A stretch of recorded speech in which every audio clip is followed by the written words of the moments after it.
Bonjour à tous, alors aujourd'hui je vous retrouve pour une petite vidéo soin. Donc pour la première vidéo de cette série, je vais commencer avec le soin que on a à faire le plus régulièrement, donc le ponçage. Donc aujourd'hui je suis avec Bakan. Donc je vais vous montrer toutes les brosses que j'utilise, dans quel ordre, et je vous expliquerai un peu pourquoi on les utilise dans quel ordre. Pour commencer, on commence avec l'étrille. Donc moi j'ai trois sortes d'étrilles. Donc vous avez l'étrille américaine, qu'on utilise plutôt en hiver, comme là il fait plutôt sec, qui sont assez propres, donc il n'y en a pas besoin parce que ça gratte vraiment la terre, les grosses mottes de terre, donc il n'y en a pas besoin. Après vous avez l'étrille en caoutchouc comme ça. Moi je l'utilise quand ils ont leur mue, parce que les picots accrochent bien les poils à l'intérieur et ça évite que tous les poils s'envolent et qu'on en prenne plein la figure. Donc c'est vrai que c'est assez pratique une étrille comme ça pour la mue. Et là, comme il n'est pas trop sale et qu'il fait chaud, j'ai utilisé cette étrille là, donc c'est une étrille à massage avec des picots en caoutchouc comme ça assez souples. Et comme ça, ça le brosse et en même temps c'est agréable pour lui. Donc je commence avec celle-ci. Toujours on commence avec une étrille qui va permettre d'enlever les plus grosses mottes de terre, tout ça qui sont collées au poil. Et donc la plupart des étrilles s'utilisent en faisant des mouvements circulaires comme ça. Sauf l'étrille américaine qu'on utilise dans le sens du poil, puisqu'elle est beaucoup plus dure, vu que c'est des picots en fer. Mais là comme c'est des picots souples, je peux l'utiliser en faisant des mouvements circulaires. Voilà, j'en profite pour le gratter. Ça lui fait du bien, il aime bien ça. Et alors l'étrille, ça s'utilise uniquement sur les parties charnues du cheval. Donc c'est-à-dire l'encolure, l'épaule, le flanc là et la croupe. On va jamais descendre sur les membres parce qu'on est trop près des tendons, tout ça. Et on risquerait de blesser le cheval avec l'étrille qui a quand même des poils assez durs. Donc on reste vraiment sur les parties charnues, bien rembourrées de muscles et un petit peu de gras pour certains. Voilà, je passe bien sous le ventre. J'hésite pas à me pencher pour bien voir si j'ai pas oublié un petit peu de terre. Et si vous tombez sur une zone où vous voyez qu'il apprécie le grattage, n'hésitez pas à insister un peu dessus. Sur le garrot notamment, des endroits qu'ils aiment bien qu'on les gratte. Ici aussi, l'avant du poitrail, parce que c'est des zones qui ont du mal à se gratter tout seuls. Bon là, comme ils sont 4 copains, ça va. Il y a les copains pour le faire à leur place.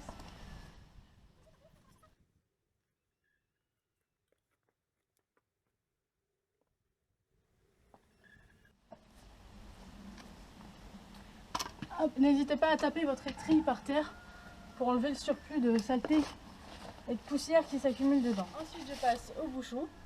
Voilà, c'est une brosse qui est plus souple que l'étrille mais qui a quand même des poils assez durs, donc ça permet d'enlever encore le plus gros de la terre. Voilà, ça va permettre d'enlever le restant de la terre du corps du cheval.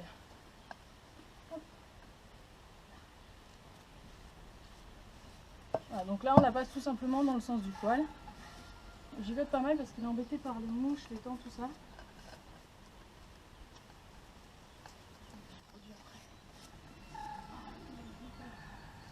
Et tu piques avec ta barbe. Et puis lui en plus il a une peau vraiment très fine. Donc à chaque fois qu'il se fait piquer, ça saigne. Et du coup il y a encore plus de bestioles qui viennent dessus parce qu'elles sentent le sang. Ah, donc le bouchon, ça se passe sur tout le corps. Bien sûr on n'appuie pas comme un bourrin parce que les chevaux ont la peau plus fine que nous, hein, malgré ce qu'on peut entendre un peu partout. Il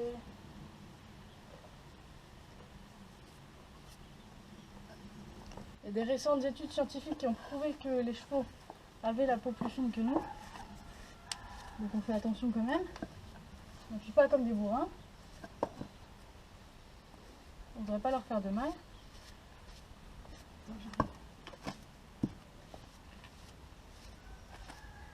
Voilà. Je passe bien le long des membres, surtout si après vous faites par exemple du saut d'obstacle, tout ça, et que vous allez mettre des guêtres ou des bandes de polo.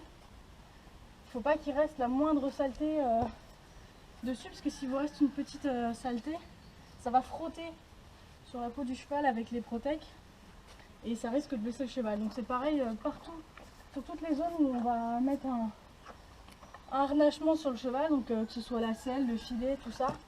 Il faut que à cet endroit-là, le cheval soit vraiment nickel, qu'il ne reste plus une petite plaque de boue ou des petites boules de terre là.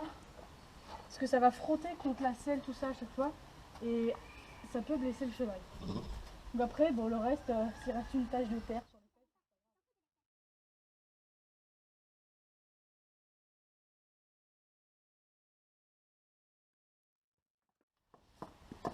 voilà, donc je passe bien sous le boulet, parce qu'il y a beaucoup de gens qui oublient de passer vraiment bien sous le boulet.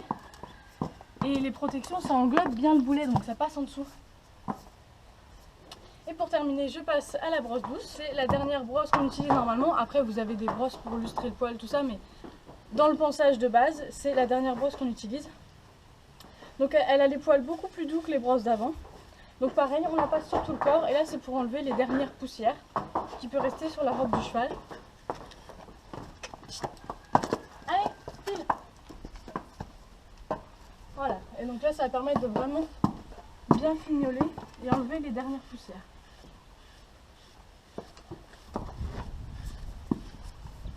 Voilà, et j'en profite pour passer ma main le long des membres,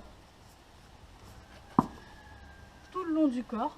Alors, normalement, on brosse toujours avec une main qui passe la brosse et l'autre main qui touche le reste de la robe du cheval pour vérifier qu'il ne reste pas des mottes de terre. Bon, là, je suis un peu obligée de le tenir parce qu'il y a les trois autres qui font les gogoles à côté.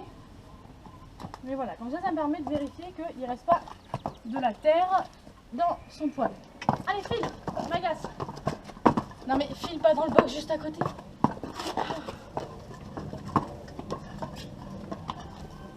Allez hop, pousse. Allez, je veux plus loin. Non. On va se retourner dans le foin. Bref, viens ma canne. Voilà, hop. Bon, après, moi je suis pas très soigneuse là parce que je vais pas le monter. Je vais juste travailler au sol. Donc je le nettoie juste un peu pour pas qu'il soit crado quoi. Parce que ça leur fait du bien aussi d'être nettoyé de temps en temps.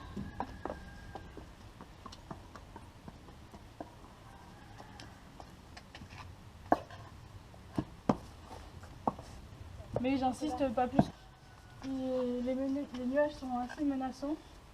Donc je pense qu'il va pleuvoir. C'est important de pas trop brosser vos chevaux. Ne pas le faire trop souvent. Parce que leur poil va en fait sécréter un espèce de sébum. Et en fait ça va enduire tout leur poil et ça va rendre le poil un peu imperméable. Ce qui va permettre à l'eau de ne pas rentrer sur leur peau mais de glisser sur leur poil. On enlève cette pellicule protectrice et du coup quand il va pleuvoir, ils vont directement prendre l'eau et là ils risquent d'attraper froid. Donc c'est pour ça qu'il ne faut pas les brosser trop souvent pour qu'ils gardent cette petite pellicule protectrice. Donc brosser un cheval tous les jours c'est pas une bonne idée, surtout s'il est propre. Faut pas se paniquer, tout ça, c'est parce qu'on n'a pas brossé son cheval, il va pas se dire il m'aime pas quoi. Il faut penser aussi que eux, après, ça les protège plus des intempéries si on les brosse trop souvent.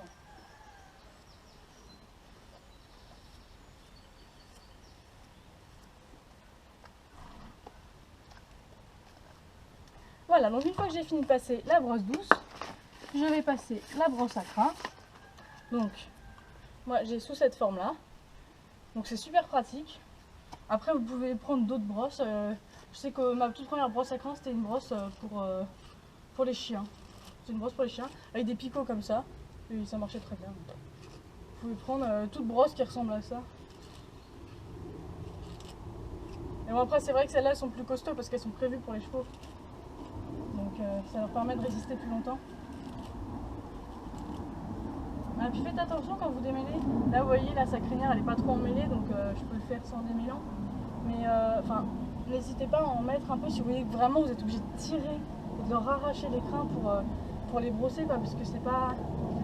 On dit que la crinière des chevaux n'est pas sensible, mais c'est absolument pas vrai. Là, si je lui tire dessus, lui, il le sent très bien. Et il va tirer la tête. Il va pas être d'accord du tout. Donc voilà. Donc tirez pas trop comme un bourrin quand vous démêlez les crins. La queue, c'est pareil. Mettre un peu de démêlant. Je vous ferai sûrement bientôt un tuto pour faire du démêlant naturel. Comme ça, on peut l'utiliser plus souvent qu'un démêlant chimique sans risque pour le cheval. Mais voilà. Forcez pas non plus comme des bourrins pour démêler la crinière et la queue à tout prix. J'attrape la queue. Et je vais commencer par démêler les pointes. Parce que sinon je vais arracher les nœuds tout le long. Et en fait à descendre les nœuds comme ça, ils vont tous se retrouver en bas, ça me fait un gros paquet de nœuds. Et ce sera encore plus dur à démêler. Donc je commence tout doucement par la pointe. Et petit à petit je remonte. Après si vous avez un cheval qui a une crinière plus épaisse, parce que lui il n'a pas beaucoup de crinière, pas beaucoup de queue. Donc si vous avez un cheval qui a une queue plus épaisse, n'hésitez pas à découper la crinière en plusieurs mèches. Et vous faites mèche par mèche, tout simplement.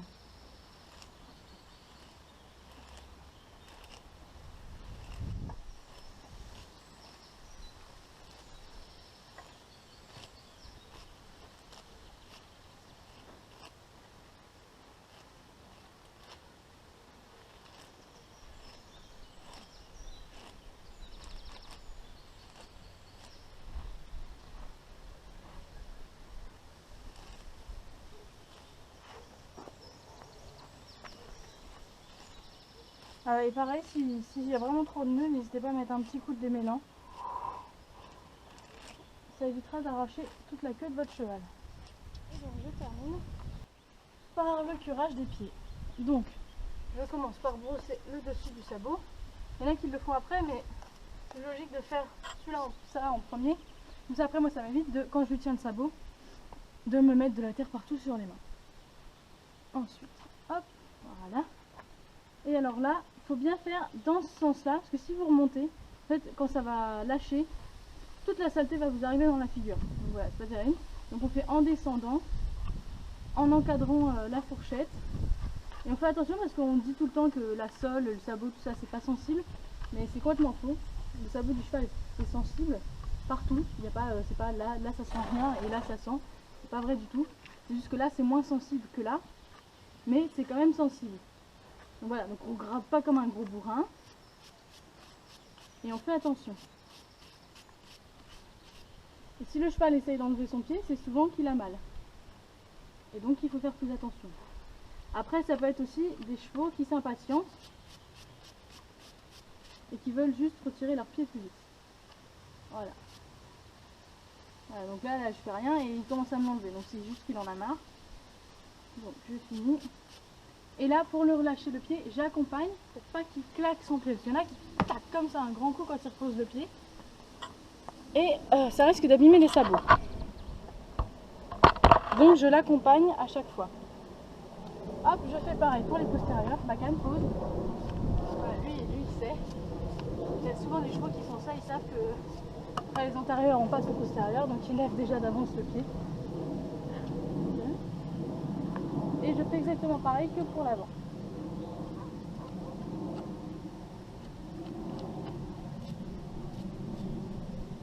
Si la queue vous gêne, n'hésitez pas à faire un petit nœud pour éviter de l'avoir dans la figure.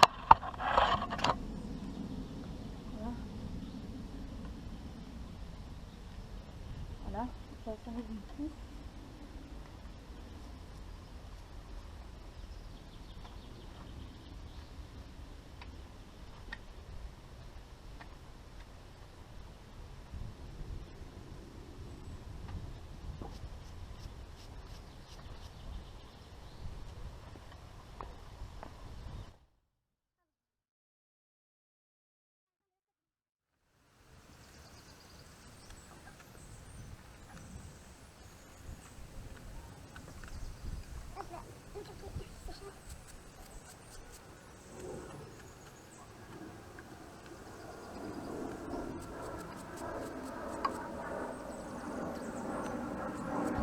Voilà, donc la vidéo sur le pansage est terminée. J'espère que ça vous aura plu et que vous aurez appris quelques petites choses pour mieux prendre soin de votre cheval.